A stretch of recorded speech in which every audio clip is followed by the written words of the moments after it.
Der 1. August 1944 ist ein ganz besonderes Datum in der Geschichte unseres Nachbarn Polen. Kobi hat anlässlich des 80. Jahrestages des Warschauer Aufstandes 2 Sets auf den Markt gebracht, über die wir heute sprechen.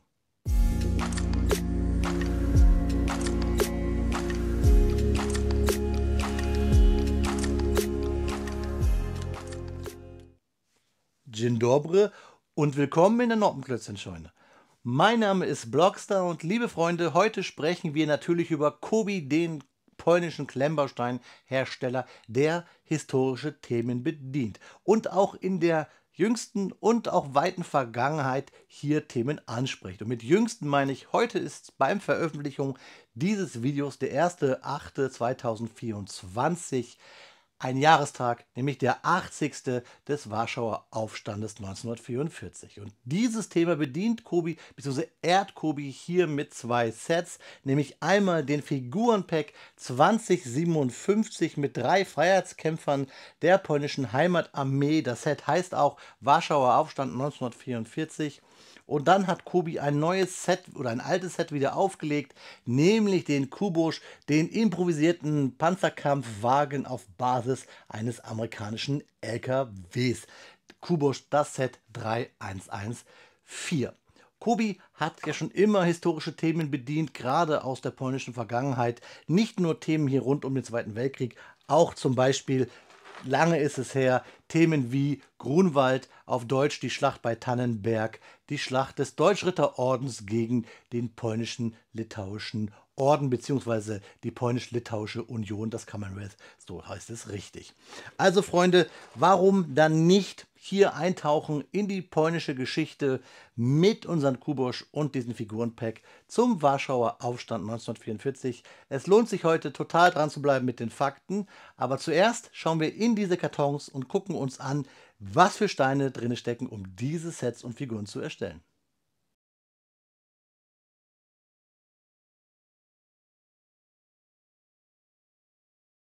Kobi ist ein Hersteller von Sets mit historischem Bezug und als polnischer Hersteller haben wir hier einen besonderen Bezug, denn es jährt sich am 1.8.2024 der 80. Jahrestag des Aufstandes in Warschau, nämlich ebenfalls logischerweise am 1.8.1944. Dazu gibt es 2 Sets aus der Historical Collection World War II. Wir finden hier einmal das Figurenpack mit dieser Thematik und es gibt das Set, die Neuauflage des Kubusch. Wir haben das Figurenpack, die 2057 mit 3 Vertretern der polnischen Heimatarmee, wobei eine Vertreterin sogar eine Frau ist. Und dann haben wir unseren Kubusch, die 3114 im Maßstab 1:35, ein improvisiertes Panzerfahrzeug, kann man sagen. 302 Steinchen und 2 wirklich klasse bedruckte Minifiguren. Hier ganz besonders gelabelt in der Historical Collection World War II, Warsaw Uprising 1944 in dieser Stencil-Schrift. Und wir haben einen Aufdruck, denn das Set ist in der Kooperation mit dem Polnischen Heimatmuseum entstanden. Wir schauen uns die Rückseiten dieser beiden Sets an. Bei der 2057 haben wir Werbung für kommende Figürchen-Packs bzw. welche, die es schon gibt. Ganz besonders freuen sich viele wahrscheinlich hier auf die German Tanker Crew, auf die deutsche Panzerbesatzung. Ich freue mich aber ganz besonders, dass Kubusch jetzt hier, den kleinen Jakob, das improvisierte Schützenpanzerfahrzeug, euch gleich genauer vorstellen zu dürfen. Deswegen gehen wir nicht auf diese Beschreibungen genauer ein. Auch die Infos bekommt ihr sowieso gleich, denn es gibt ja die Fakten beim Speedbild. Trotzdem möchte ich die Figuren hier hervorheben. Da freue ich mich ganz besonders drauf. Die sehen richtig gut bedruckt aus. Und es gibt natürlich wie immer auf dem Karton ein Foto des Originals. Ja, Freunde, wir wollen gucken, was sich in den Kartons genauer verbirgt an Klemmbausteinen. Und deswegen lassen wir diese beiden Sets mit Bezug des Warschauer Aufstandes einmal fliegen. Ja, Freunde, jetzt haben wir hier 15 Tüten auf dem Bautisch liegen. Ich kann euch sagen aber, dass 12 hier zu unseren Kubusch gehören und 3 gehören hier zu unseren Figurenpack wo wir mittlerweile immer so lustig so einen kleinen Zettel dabei haben, wie wir die Figuren zusammenpacken. Ganz wichtig immer, schaut auf die Kartons dann, damit ihr seht, wie ihr die Figuren zusammenpacken könnt, wenn ihr auch die richtigen Fahnen und Bewaffnungen dran packen wollt. Dann packen wir die Figuren mal hier an die Seite, die bauen wir natürlich auch. Wichtig aber natürlich hier unser kleiner Kubusch. Da ist der Stacheldraht, der ist lose drinne. Ist mal ganz interessant, dass wir hier Stacheldraht haben bei einer nicht Limited Edition. Ihr kennt das vielleicht, dass bei Kobi meistens ein Fahrzeug sich dadurch auszeichnet, dass es eine limitierte Edition ist, weil es als Beigabe Stacheldraht gibt. Aber hier haben wir ja auch ein besonderes Thema mit polnischem Nationalbezug, deswegen kann ich das ganz gut verstehen. Und ihr seht es vielleicht schon, ich lunse hier, während ich rede, nach den Figuren-Torsis, und da haben wir sie hier drin schön bedruckt, kann ich jetzt schon sagen, freue ich mich ganz besonders drauf. Schauen wir uns die Anleitung an. Die ist Postkartengröße, Handgröße, hier unsere 3114, unser Kubusch. Wenn ich das falsch ausspreche, ich weiß, ich habe viele tolle polnische Zuschauer. Schreibt mir es gerne unten in die Kommentare und ich sage es euch, das verspreche ich euch, ich werde irgendwann noch mal eine Stunde oder zwei Polnisch auf der Volkshochschule abends belegen. Interessiert mich einfach. So, das Set ist ab 7 Jahre zu empfehlen. Natürlich die Anleitung hochwertig gedruckt und klammergebunden, sowie verübrigt sich ja eigentlich sowieso, dass alle Steine auch hier bedruckt sind, wir keine Sticker haben. Wie gesagt, 12 Tüten, das heißt, wir machen jetzt gleich Häufchen. Ihr könnt euch das sortieren, wie ihr wollt, nach Farben, Formen oder nach ungeraden Steinen, geraden Steinen, wie ihr das möchtet. Wichtig ist nur, klemmt immer drauf los mit dem ersten Baustep, denn Kubi-Anleitungen haben keine Seitenzahlen und der aktuelle Baustep ist immer der farblich gehoben ist natürlich. Der erste ist natürlich der farblichste, weil es keinen davor gibt. In den kleinen Rechtecken sehen wir die Steine, die wir brauchen, und Pfeile weisen uns den Weg, wo diese Steine hin sollen. Ganz oft haben wir auch so Anlagehilfen bzw. Anlegehilfen. Anlage wäre ja bei der Bank eher. Nein, Anlegehilfen, dann braucht ihr keine Noppen zählen und könnt sehen, wie lang ist hier eure Technikstange oder eure Fliese. Und fertig sind wir dann, wenn wir alle 12 Bautüten abgearbeitet haben und hier die Abgasanlage beim Baustep 66 unter unseren Kubusch stecken. Auch immer wichtig finde ich, die letzten Seiten, wo wir seit neuestem immer die Teile sehen und auch die Nummerierung der Teile, denn so könnt ihr nämlich hier auf der Webseite ganz groß kubi.eu/service auch dann gleich Steine monieren, wenn euch welche fehlen sollten. Das kommt leider ab und zu mal vor, aber der Teile- oder Ersatzteile-Service bei Kubi ist eigentlich relativ gut. Und hier auch ähnlich wie beim Figurenpack so eine kleine Anleitung, wie wir die Minifiguren zusammenstecken. Und das ist jetzt auch das Stichwort. Ich stecke jetzt hier diese beiden Sets und die Figuren zusammen und wünsche euch ganz viel Spaß bei dem sicherlich schweren Thema, aber interessanten Thema bei der Faktenzeit zum Thema des Aufstandes in Warschau 1944. Freunde, viel Spaß dabei.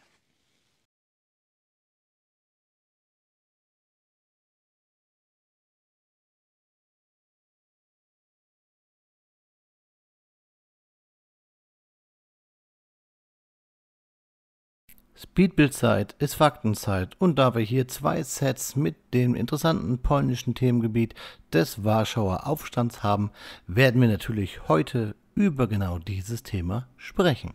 Der Warschauer Aufstand von 1944 ist ein bedeutendes Ereignis im Zweiten Weltkrieg, das von der polnischen Widerstandsbewegung, der Heimatarmee Armia Krajowa, gegen die deutsche Besatzung Polens initiiert wurde. Der Aufstand begann am 1. August 1944 und dauerte bis zum 2. Oktober 1944 insgesamt 63 Tage. Ziel der Aufständischen war es, die Stadt Warschau von den deutschen Besatzungstruppen zu befreien, bevor die Rote Armee der Sowjetunion eintraf, um so die polnische Souveränität nach dem Krieg zu sichern. Die Planung des Aufstandes wurde von General Tadeusz Bohr-Komorowski und der polnischen Untergrundregierung durchgeführt.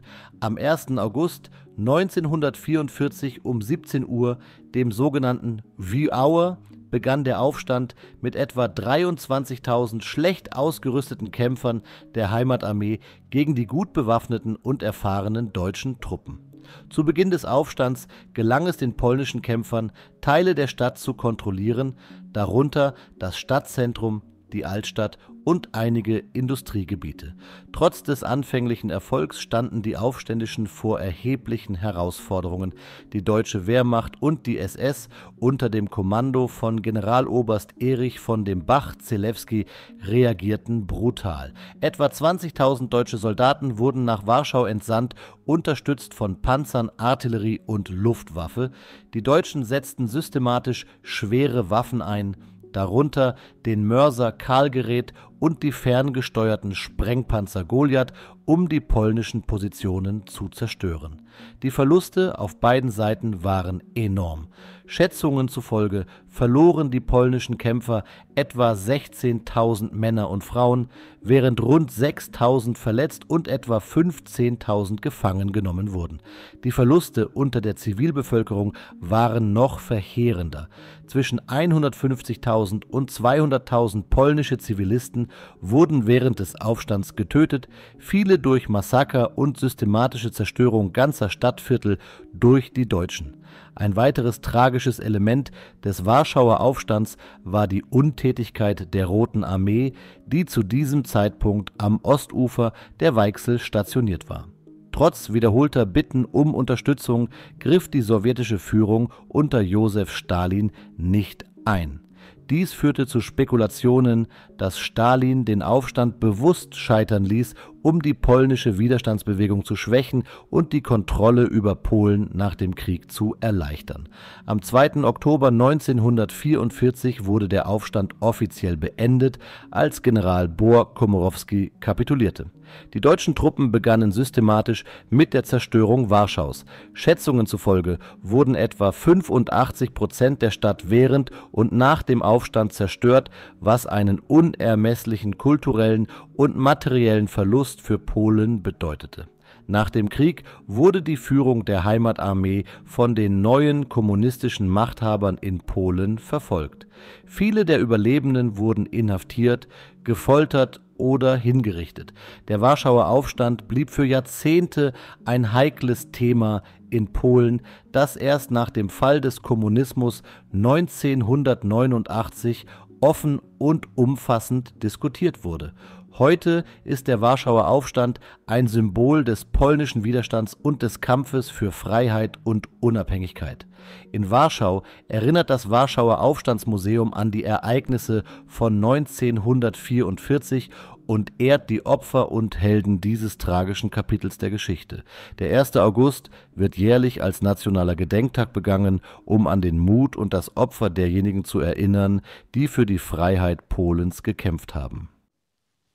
Nach einer Stunde Bauzeit stehen unsere beiden Sets mit dem Thema Warschauer Aufstand von 1944 hier bei mir auf den Bautisch. Einmal die 3114, hier unser Kubus mit seinen 2 Figuren und den Zubehör sowie unsere 3 Minifiguren aus dem Battle Pack, den Figurenpack, auch mit dem Namen Warschauer Aufstand, beziehungsweise auf Englisch dann Warsaw Uprising 1944, die 2057.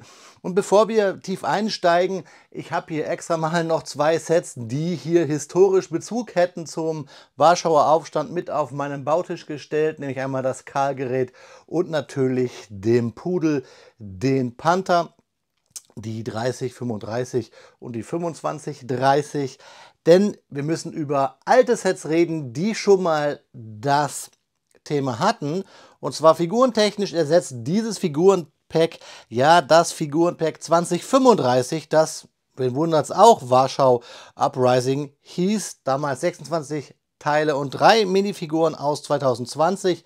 Und den Kubus gab es ja auch schon mal in einem undefinierten Maßstab 2017, die 2375, damals 250 Teile und 3 Minifiguren.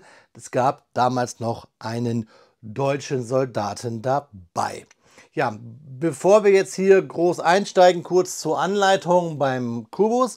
Die war eigentlich relativ easy zu lesen. Was am Kubus eigentlich ein bisschen, ja, das ist, wo ich ein bisschen vielleicht drüber gestolpert bin, sind diese verschiedenen Wedge-Tiles, die wir haben, die verschiedene, ja, Neigungswinkel haben.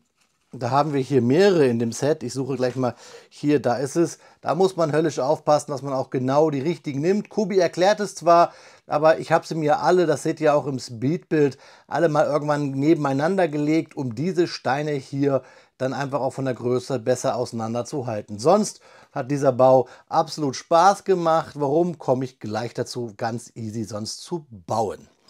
Ja, und bei den Figuren, da brauche ich, glaube ich, gar nicht groß irgendwie euch die Anleitung zeigen, denn ja, es ist dieser Zettelchen, den wir sonst auch überall bei den Figurenpacks dabei haben und den ihr auch klein abgedruckt, also die Zusammenstecken der Minifigur, auch in den neuesten Anleitungen immer am Ende seht.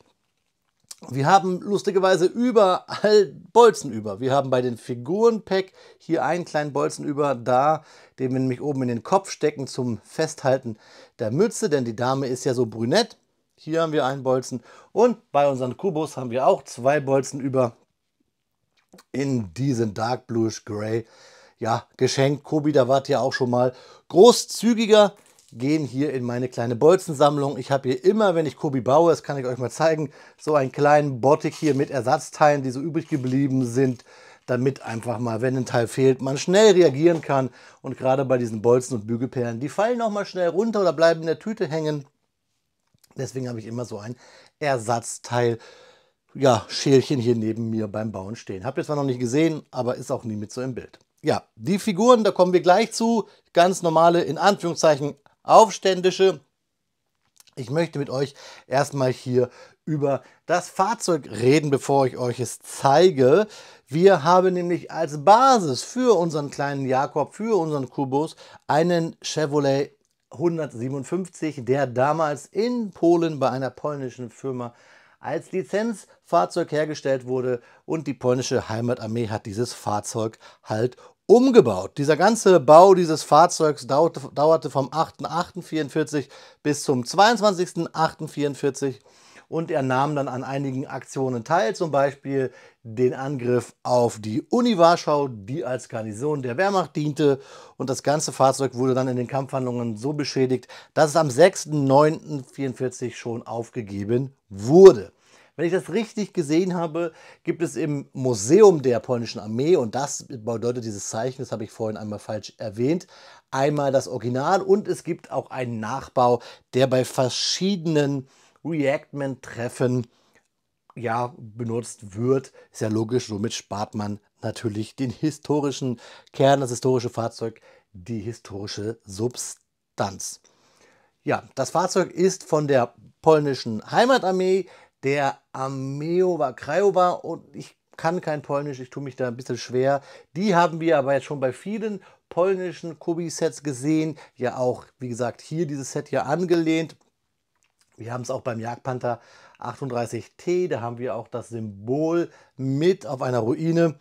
Das ist die größte Untergrundarmee gewesen des Zweiten Weltkrieges. Bis zu 45.000 Soldaten bzw. Kommandanten bzw. Kämpfer gab es in dieser Armee. Diese ist dann nach dem Zweiten Weltkrieg von dem sowjetischen bzw. sozialistischen System in Polen verboten worden, beziehungsweise nicht verboten, aber aufgelöst worden, denn Polen wurde dann ja ein Teil des Warschauer Paktes, kam halt auch unter die sozialistischen Fittiche des großen Bruders im Osten der Sowjetunion. Ja, schauen wir uns mal die Figuren an. Ich will sie mal hier auf einer kleinen Hilfseinheit aus Legostein stecken, dann können wir uns sie besser angucken. Ihr seht sie eh gleich in groß. Hier haben wir aus dem Kubus-Set eine ziemlich cool bedruckte Figur, das habe ich euch schon gesagt, mit Handgranate, mit Stiefeln, mit grüner Hose, mit Stangun, die ja später sogar von der Wehrmacht kopiert wurde, und mit brauner Armeejacke, Wehrmachtshelm, der mit einem R bedruckt wurde und vorne drauf auch das Zeichen der Untergrundarmee. Und hier haben wir auch ein Armsymbol und das Gesicht ist verschmutzt und der Herr hat eine Kopfbandage. Eine richtig cool bedruckte Figur, und diese Figur ist eine Figur auch der Kibra-Gruppe, da kommen wir noch gleich zu, da ist nämlich unser Kubus zugeordnet gewesen im Aufstand. Hier haben wir halt eine Untergruppierung, nämlich die Kämpfer der Rafalski. Key mit dem R. Ich hoffe, das habe ich richtig ausgesprochen. Auf jeden Fall eine richtig schön bedruckte Figur. Kobi gibt sich bei diesen nationalen Themen immer besonders Mühe, finde ich aber auch gut. Und mir war es auch wichtig, hier gerade als Deutscher auch auf dieses Thema einzugehen. Das gefällt mir. Also diese Figur richtig klasse. Die andere Figur, die mit im Set ist nichtsdestotrotz weniger interessant. Ups, ich will nur mal kurz die Stangun hier ein bisschen zurecht, bitte nicht Stangun, sondern das Maschinengewehr zur Seite packen, damit wir uns auch die Figur besser angucken können. Die hat nämlich hier das Zeichen dieser Vidra-Einheit bzw. der Kriba-Einheit. Also Vidra heißt Otter, Kriba konnte ich nicht so richtig übersetzen.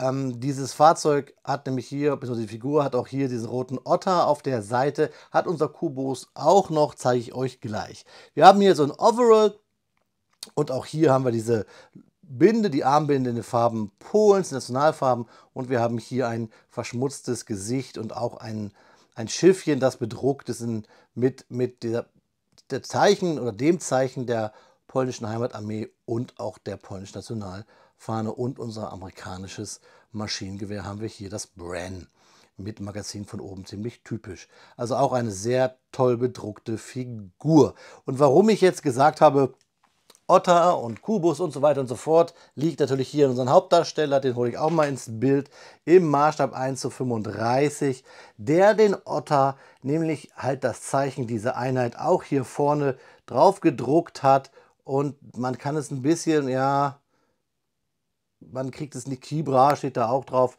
man kann es nicht, Vibra, man kann es nicht so gut erkennen, aber schöne, viele Drucke. Wir haben hier vorne die Lüftungsschlitze für den Motor, wir haben hier Sichtschlitze, wir haben das Tarnmuster, das ja so drauf gesprüht war, haben wir drauf gedruckt auf den Fliesen hier.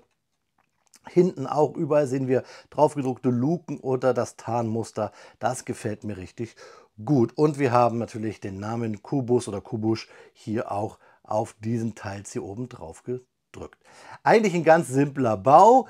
Wir haben dafür aber trotzdem ein paar Details. Wir haben hier zum Beispiel die Abgasanlage. Wir haben hier die Räder, die so reingekastelt sind. Also man sieht wirklich, man hat hier eigentlich einen Rahmen und hat drumherum ein bisschen Panzer gebaut, beziehungsweise Panzerung. Und das hat Kobi hier wirklich auch mit dieser Bautechnik gut gelöst. Ein bisschen schade ist, dass die Räder hier schleifen an den Steinen hier. Also es rollt nicht ganz so gut. Ihr seht, die Räder stoppen hier.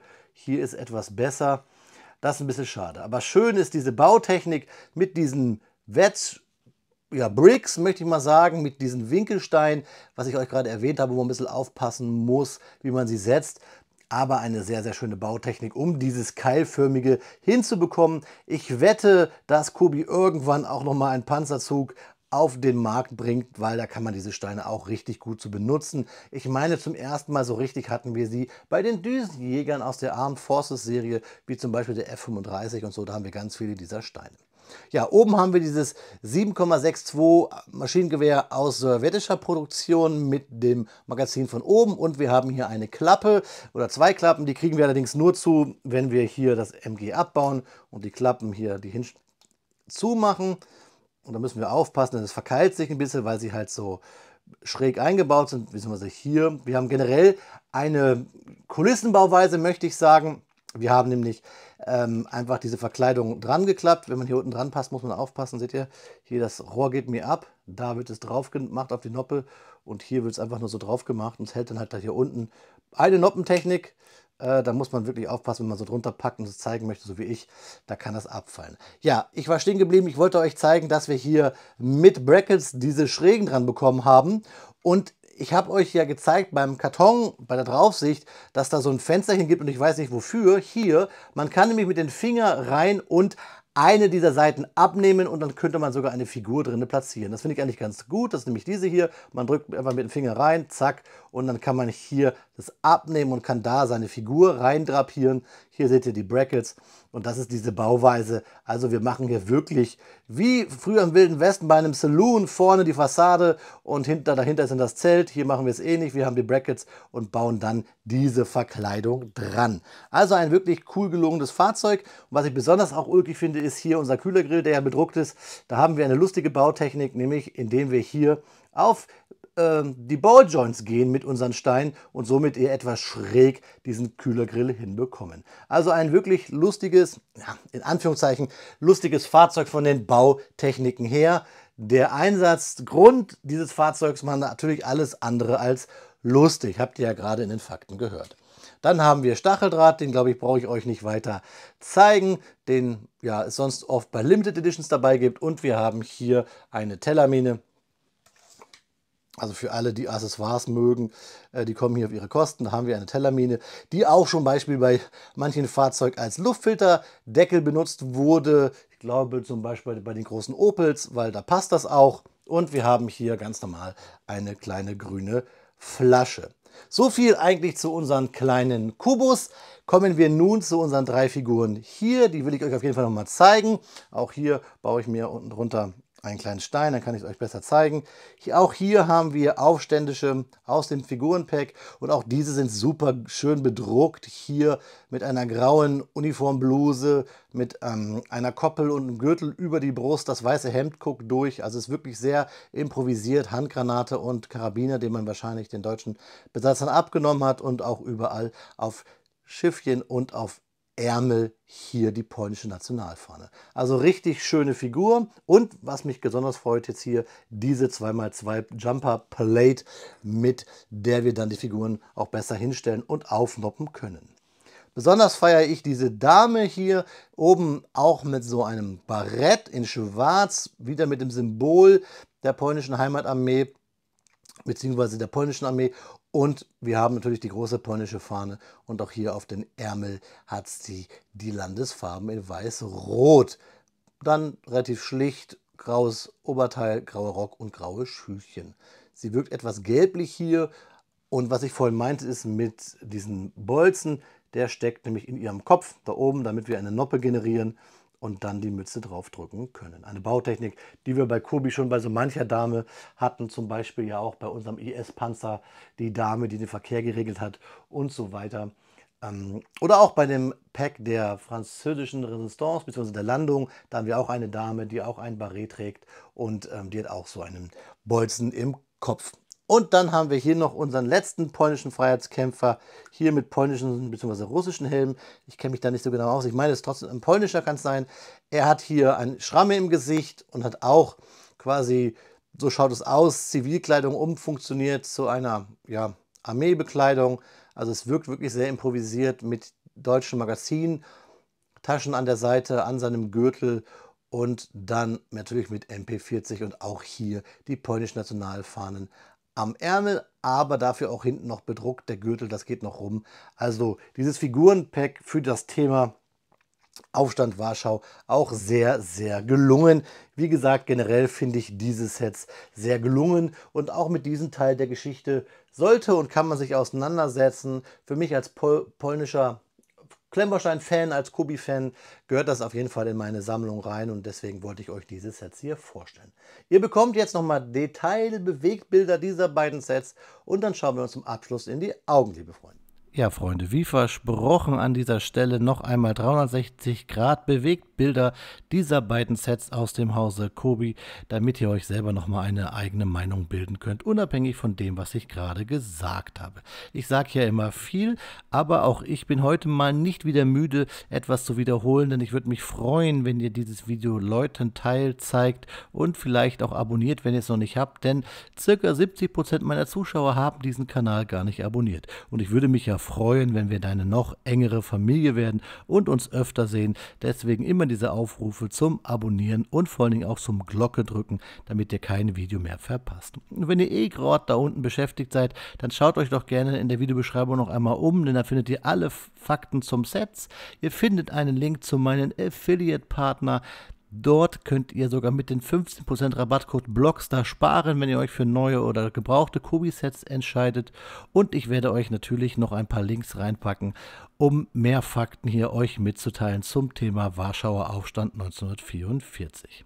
Auch ganz wichtig noch zu erwähnen, ihr habt es vielleicht gemerkt, ich habe meine Upload-Routine angepasst, denn ich wollte unbedingt heute zum 1.8.